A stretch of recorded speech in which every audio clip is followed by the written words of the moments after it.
Fifth semester का fifth unit है letter to the editor. ये और दूसरा जॉब लेटर, ये दोनों मैं आप लोगों को समझाऊंगा। कहीं पे भी हो लेटर, आप जो एडिटर के लिए जॉब के लिए लिखेंगे तो यही दोनों यूज़ होंगे। हर जगह पे आप यही फॉर्मेट होगा, यही स्ट्रक्चर होगा। इस स्ट्रक्चर से आप किसी को लेटर्स लिखेंगे। अब लेटर होता क्या है? लेटर वो होता है कि जो रिटन फॉर्म में हो या फिर प्रिंटेड फॉर्म में किसी दूसरे को अपने प्रॉब्लम या किसी पर्पस के लिए किसी रिटन फॉर्म में या फिर प्रिंटेड फॉर्म में एक्सचेंज कर देना, इसका लेटर। ठीक है। लेटर की टू टाइप्स होते हैं, एक होता है फॉर्मल, एक होता है इनफॉर्मल। फॉर्मल होता है जो कि आप एक प्रोफेशनल ऑर्गेनाइजेशन को आप लिख देते हैं। ठीक है। एक स्टैंडर्ड एरिया को किसी जॉब के लिए आपको चाहिए, किसी हॉस्पिटल को आप लेटर लिखते हैं या फिर एजुकेशन पर्पस के लिए लिखते हैं। ठीक है।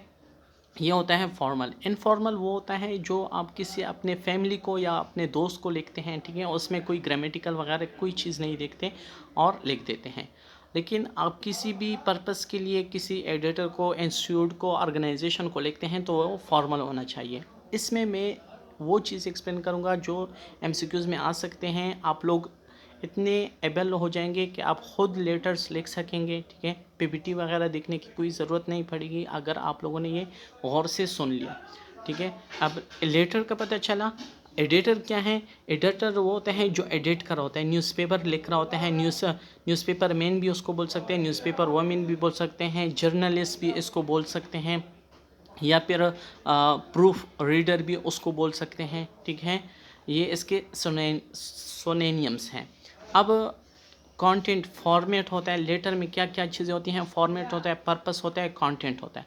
फॉर्मेट, ये जो स्ट्रक्चर बना हुआ है ये फॉर्मेट है। ठीक है। ये समझाऊंगा। पर्पस, किस पर्पस के लिए यूज़ होता है, और कंटेंट कितना होना चाहिए, कितनी लाइंस होनी चाहिए, कितने वर्ड्स होने चाहिए, ये सारा बताऊंगा।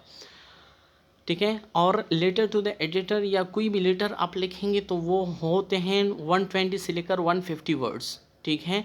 अगर आप कोई एमसीक्यूज़ आ जाए तो 120 से लेकर 150 वर्ड्स होने चाहिए, इसके अराउंड होने चाहिए लेटर। अगर 400 to 500 आ जाए तो वो आर्टिकल्स होते हैं। वो आर्टिकल्स में हम 400 से लेकर 500 तक वर्ड्स लिखते हैं। ठीक है। अब पर्पस क्या है, किस पर्पस के लिए लिखते हैं? फॉर्मेट ये मैं एक्सप्लेन करूँगा। पहले पर्पस समझे कि ये जो पर्पस है किस पर्पस के लिए यूज़ होते हैं। ये किसी जॉब को, ठीक है, किसी ऑर्गेनाइजेशन को अटेंशन दिलाने के लिए कि यहाँ पे ये प्रॉब्लम हो रही है, यहाँ पे स्निचिंग हो रही है, यहाँ पे बहुत ज़्यादा ट्रैफिक जैम हो रहा है, तो इसके लिए आप कुछ करें। किसी को क्या करने के लिए? अटेंशन देने के लिए। ठीक है। या फिर जॉब पर्पस के लिए आप ये लिखते हैं। एमसीक्यूज़ में अगर आ जाए कि किसी को अपना रेपुटेशन बढ़ाने के लिए या फिर किसी को थ्रेट करने के लिए, ठीक है, धमकाने के लिए आप लिखते हैं, नहीं, बिल्कुल भी नहीं। ये सिर्फ और सिर्फ आप प्रॉब्लम सोल्यूशन के लिए या अवेयरनेस फैलाने के लिए ये इस पर्पस के लिए लेटर लिखते हैं। ठीक है। कंटेंट कितना होना चाहिए और फॉर्मेट, ये दोनों आप एक्सप्लेन करेंगे। कंटेंट कितना होना चाहिए लेटर मैं पहले बता दिया, 120 से लेकर 150 वर्ड्स तक। अब आते हैं फॉर्मेट पे। जैसे कि यहाँ पे मैंने लिखा है university road near Safoora court, Jauhar complex, Karachi. ये है क्या है? सेंडर। अब मैंने यहाँ पे अपना एड्रेस लिखा है तो मैं सेंडर हूँ। मुझे कोई प्रॉब्लम है, मैं किसी ऑर्गेनाइजेशन को लेकर रहा हूँ तो ये मेरा क्या है? मैं सेंडर हूँ। मैंने अपना इन्फॉर्मेशन लिख दिया, एड्रेस लिख दिया। और ये कितना होना चाहिए? 3 to 4 लाइन्स होनी चाहिए। ठीक है। इससे ज़्यादा नहीं। फिर सेंडर एड्रेस के बाद एक लाइन छोड़े, उसके बाद आप डेट लिखे। डेट कैसे लिखना चाहिए? फर्स्ट, जैसे कि मैंने लिखा 1 अप्रैल 2023। आज 1 अप्रैल है तो ये मैंने ऐसे लिख दिया। ठीक है। अब अगर यहाँ पे लिख दे 0104 या 2023 तो ये बिल्कुल रॉन्ग होगा। लेटर में ऐसा नहीं लिखते। ठीक है। फिर उसके बाद आप देखिए यहाँ पे सेंडर एड्रेस लिखा, डेट लिखा। अब रिसीवर एड्रेस लिखें। रिसीवर, जिसको आप किसी ऑर्गेनाइजेशन को, किसी बंदे को, आप किसी पर्सन को आप ये सेंड कर रहे हैं लेटर, तो उस रिसीवर का एड्रेस होगा। जैसे कि यहाँ पे मैं लिख रहा हूँ the editor, daily down, Karachi. ठीक है। ये रिसीवर का एड्रेस है। ठीक है। फिर उसके बाद मैंने एक लाइन फिर छोड़ी। फिर सब्जेक्ट है। सब्जेक्ट जो होगा वो क्वेश्चन के मुताबिक होगा। सब्जेक्ट में जो मेन प्रॉब्लम होता है वो हम यहाँ पे हाईलाइट कर देते हैं। और कितना होना चाहिए, 4 to 6 वर्ड्स होने चाहिए।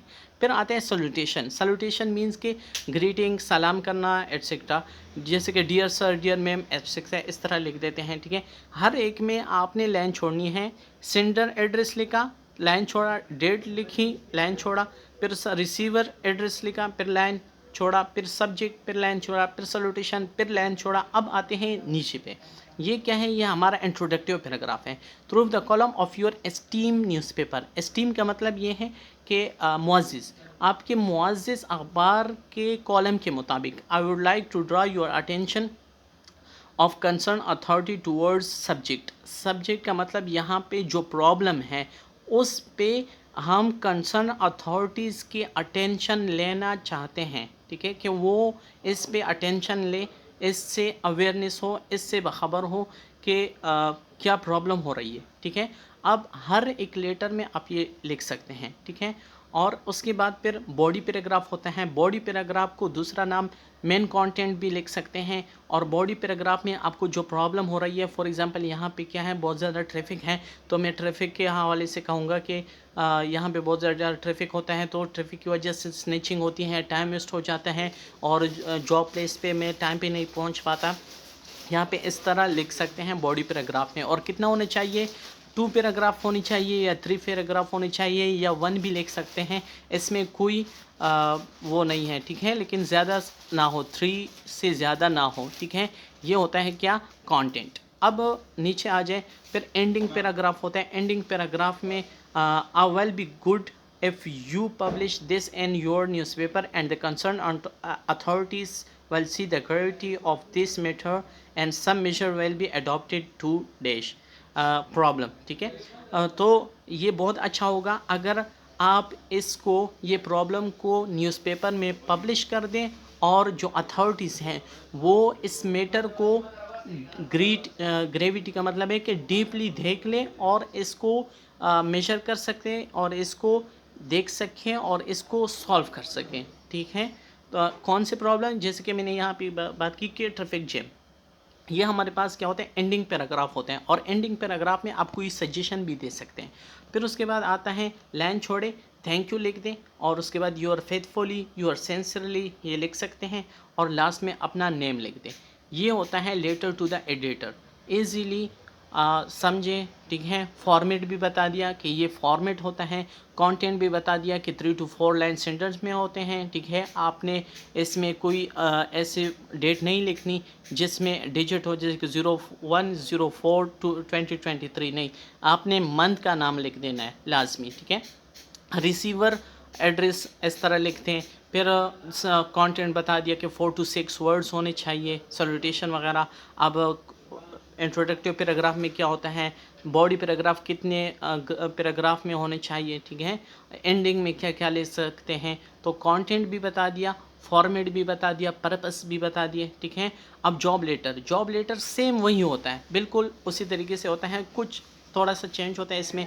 जॉब लेटर सेंडर एड्रेस लिखते हैं, डेट वही, रिसीवर एड्रेस वही, लेकिन देखिए ऊपर भी नीचे भी एक एक लाइन छोड़ा करें। सब्जेक्ट जो मेन प्रॉब्लम होती हैं या मेन पर्पस के लिए लिखते हैं, सल्यूटेशन। ठीक है, डियर सर एट्सेट्रा। फिर इंट्रोडक्टिव पैराग्राफ में वहाँ पे जो था, through the column of your esteemed newspaper था, यहाँ पे क्या होगा, with reference to the advertisement publish and newspaper I would like the post of name and your firm. ठीक है, कि आपकी जो एडवर्टीज़मेंट हैं उसके रेफरेंस के मुताबिक आपने जो न्यूज़पेपर में एडवर्टीज़मेंट दी थी। ठीक है, तो उसमें मैं जो है वो चाहूँगा कि आप ये जो मेरा प्रॉब्लम है या पर्पस है, ये आप उसमें इंक्लूड कर दें। ठीक है, इंट्रोडक्टिव पैराग्राफ में ये लिख दें। फिर बॉडी पैराग्राफ होते हैं, या फिर उसका दूसरा नाम मेन कंटेंट भी है, ये लिख दें। 2 या 3 पैराग्राफ होना चाहिए, एक भी लिख सकते हैं। फिर उसमें जो था वो ये क्वेश्चन नहीं था कि वाई आर यू अप्लाइंग, लेकिन जॉब लेटर में आप ये क्वेश्चन का आंसर लाजमी देंगे। ठीक है, नेसेसरी है, क्योंकि यहाँ पे क्या, वाई आर यू अप्लाइंग, आप क्यों अप्लाई कर रहे हैं जॉब के लिए। ठीक है, ये जो लेटर लिख रहे हैं क्यों अप्लाई कर रहे हैं। जैसे कि अगर एक टीचर का वो है जॉब है, तो वो एक इंस्टीट्यूट है मेरे घर के नज़दीक है, तो इसलिए मैं कर रहा हूँ। या फिर दूसरा कि मैं अपने स्किल्स बढ़ाने के लिए या जो मेरा नॉलेज है दूसरों को ट्रांसफ़र करने के लिए मैं कर रहा हूँ, ठीक है।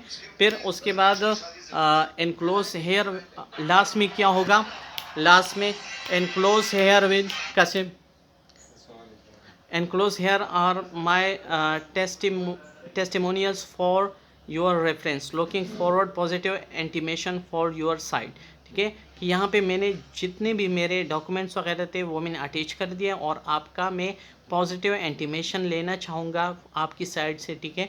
पॉजिटिव रिप्लाई दे दें, ठीक है। फिर लास्ट में योर सिंसियरली नेम लिख दें, और एनक्लोज लास्ट में अपना बायोडेटा, मार्कशीट वगैरह उसके साथ आप अटैच कर दें। तो ये थे दो letter, letter to the editor और जॉब लेटर। जॉब लेटर तो हमारे उसमें है नहीं कॉलम में, ठीक है, करिकुलम में, लेकिन ये बहुत ज़्यादा इम्पोर्टेंट है। एक एक चीज़ यहाँ पे मैंने डिस्कस कर दी है, एक्सप्लेन कर दी है, ये आप गौर से सुन लेना।